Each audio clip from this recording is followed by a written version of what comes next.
अचानक नष्ट होने लगे। घोड़े हाथी भी नष्ट होने लगे। राजमहल के अंदर अचानक सा प्रलय सा आ गया।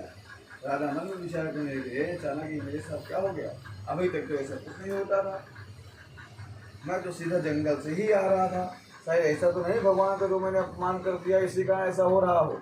ऐसा राजा मन में विचार करते और सीधा उसी जंगल में पहुंच करके उन्हीं गोपियों के साथ पुनः बड़ी श्रद्धा से भक्ति से भगवान का विधिवत पूजन करते हैं, जिसके फलस्वरूप भगवान की मुक्ति प्राप्त होती है।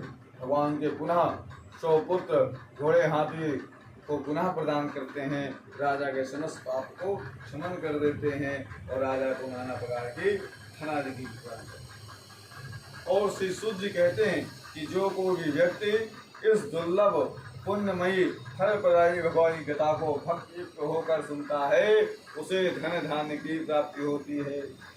जो निर्धन रहता है वह धनवान हो जाता है, जो बंधन में पड़ा हुआ है वह बंधन से मुक्त हो जाता है, और जो डरा हुआ रहता है वह भय से मुक्त हो जाता है। इस श्लोक में जो भी चाहोगे भगवान की भक्ति से अवश्य ही प्राप्त कर लोगे।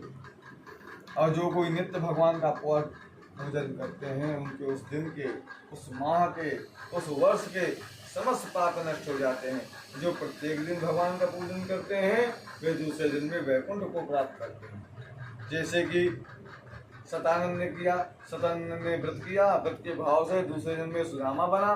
जब सुदामा बना तो उस जन्म में भगवान श्री कृष्ण जी का मिलन हुआ, सीधा मोक्ष को प्राप्त किया। जो लकड़हारा था वो अगले जन्म में श्री रामचंद्र जी के राज्य में भील गुहों का राजा बना और श्री रामचंद्र जी को नदी से इस पार से उस पार ले जाकर सीधा मोक्ष को प्राप्त कर दिया।